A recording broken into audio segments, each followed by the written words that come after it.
चिंचवड महानगरपालिका सार्वत्रिक निवडणूक सुरू आहे।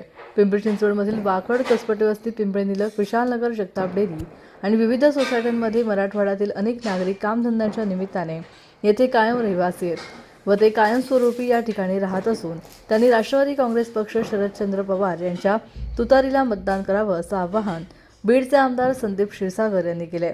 वाकड परिसरातील कसपटे वस्ती येथे येऊन राष्ट्रवादी काँग्रेस पक्षाचे तुतारी चिन्हावर लढणाऱ्या संकेत जगताप, सारिका कसपटे, सीमा साठे आणि तुषार कामठे या चौघांनाही मतदान करावं असं आवाहन बीडचे आमदार संदीप क्षीरसागर यांनी केले।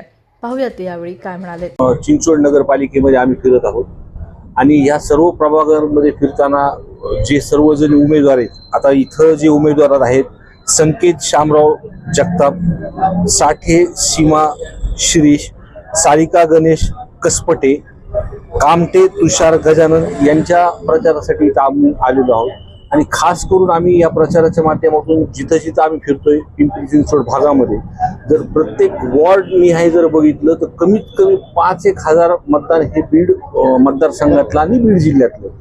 आम्ही लोकांमध्ये जेव्हा उमेदवारासोबत फिरतो, आज जर चिन्ह बघितलं तर राष्ट्रवादी पक्ष काँग्रेस पार्टी तुतारी चिन्ह आणि घडी चिन्ह ज्या रॅलीमध्ये फिरतोय, प्रचाराच्या माध्यमातून लोकांची गाठी भेटी आमच्या मतदारसंघातल्या जिल्ह्यातल्या मराठवाड्यांच्या लोकांशी आम्ही संपर्क करतोय। तर लोकांमध्ये यावेळेस बदल करण्याचा निश्चितपणे उत्साह दिसतोय।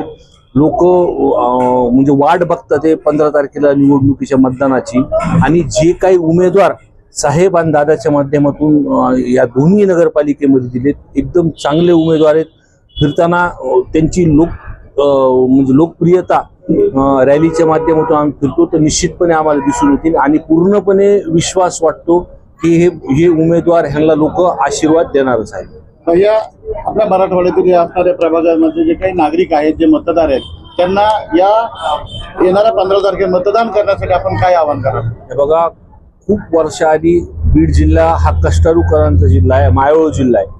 आम्ही जिथं जिथं फिरतोय काही लोक स्थलांतर झाले 10-15-20 वर्षापासून या भागामध्ये आहेत आणि एक छोट्या उद्योग त्यांनी चालू केलं आणि त्या उद्योगाच्या माध्यमातून आज त्यांची इथं दुकानं झालेत, मोठे मोठे व्यापार लाईनमध्ये, फर्निचर लाईनमध्ये।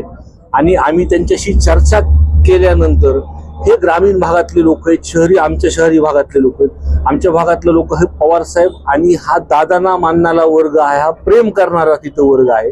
आणि आपण जर बघितलं की खूप दिवसानंतर पवार कुटुंब एका व्यासपीठावरती आहे, त्याच्यामुळं लोकांमध्ये फार उत्साह आहे। आणि आमच्यासारखे एक सर्वसामान्य कार्यकर्त्याला आज आम्ही प्रचार करत फिरताना आम्हाला हे तर आम्ही आत्ता काही मतदारांच्या तिथं घरी गेलो तर त्यांच्याकडून सुद्धा हे तोंडातून हे त्यांचं आलं की साहेब आणि दादा एकत्र झाल्यामुळे एवढा आनंद आमच्यामध्ये आहे आणि निश्चितपणे आम्ही त्यांच्या उमेदवारांना आम्ही आशीर्वाद देणार आहोत। भारतीय जनता पार्टीने जो काय महानगरपालिकेमध्ये 15 तारखेला त्यावर दादांनी प्रहार केलेले आहेत, आता दोन्ही राष्ट्रवादी एकत्र आहेत, त्या शक्तीचा प्रयोग करून जो राष्ट्रवादीचा बालेकिल्ला आता परत येईल असं वाटतं? निश्चितपणे ज्या पद्धतीने अजितदादांनी पिंपरी चिंचवडमध्ये ज्यावेळेस त्यांच्या ताब्यामध्ये असताना, पवार साहेबांच्या असताना जे काही काम केले होते, आज तुम्ही फिरताना जर बघितलं पिंपरी चिंचवडमध्ये फ्लायओव्हर असतील, रस्ते असतील, पाण्याचे विषय असतील आणि या माध्यमातून जे काही दादा मी ह्या दिवसामध्ये सोशल मीडियावरती किंवा मीडियावरती बघतो, दादा आक्रमक झालेले आहेत आणि ज्या पद्धतीने ते पुढच्या 5 वर्षामध्ये काय विकास करायचा आणि मागच्या 5 वर्षामध्ये काय चुकीची पद्धत झालेली आहे हे एकदम पूर्णपणे चांगलंपणे मांडतात ते। आणि आम्हाला पूर्णपणे विश्वास आहे की दादांच्या माध्यमातून जे काही दादांचे काम आहे, दादा माझ्याकडे पालकमंत्री म्हणून आहेत आणि ज्या पद्धतीने त्यांनी तिथं वेग घेतलेला आहे आणि पिंपरी चिंचवड आणि पुणे हे दादांचं तर म्हणजे बालेकिल्ला आहे आणि त्याच्यामुळे निश्चितपणे येणाऱ्या काळामध्ये विकास होणार आहे आणि लोकांची पण आज ज्या पद्धतीने प्रतिसाद आहे तो एकदम चांगलापणे आहे। दादांनी पिंपरी चिंचवडची जमीन अजून सोडलेली नाही, दादा इथं ठाण म्हणून आहेत, बॅक टू बॅक त्यांच्या प्रचार सभा पण होतात आणि प्रेस कॉन्फरन्स होतात। मोठे साहेब किंवा सुप्रियाताईंची मोठी सभा होईल असं या संदर्भात काय नियोजन आहे का? हे बघा, साहेबांनी मला असं जेवढं माझ्या माहितीप्रमाणे आहे की साहेब प्रचारच्या ह्याच्यामध्ये उतरणार नाहीत। सुप्रियाताई आहेत, रोहित दादा आहेत आणि आम्हाला सुद्धा त्यांनी सांगितलं आहे की जे पण आपले कार्यकर्ते आज बीड मतदारसंघातून खूप लोक इथं आमचे कार्यकर्ते जे ओळखीचे आहेत, आम्हाला तिथून सांगितले गेले की तुम्ही प्रचाराच्या माध्यमातून उतरा तिथे आणि निश्चितपणे तुम्हाला बदल या निवडणुकीच्या माध्यमातून दिसून येईल. शहरातील वातावरण हे करप्शनच्या विरोधामध्ये आहे. शहरातील वातावरण हे विकासाच्या बाजूने आहे आणि आज अजितदादा आणि पवार साहेब हे एका युतीमध्ये लढत आहेत. म्हणजे ज्या शहराचा विकास आदरणीय साहेबांनी शाश्वत विकास केलेला आहे आणि त्याला जोड अजितदादांची भेटलेली आहे.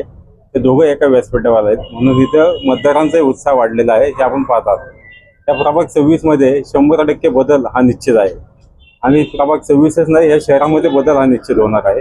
तुम्ही पाहत असाल आज भाजपच्या स्थानिक नेत्यांचं मनोबल कालवलेलं आहे आणि अजितदादा ज्या पद्धतीने सातत्याने शहरामध्ये येत आहेत व प्रेस घेत आहेत आणि या महापालिकेमध्ये झालेला भ्रष्टाचार हा दादांनी सांगितलेला आहे हे आपणही जाणता.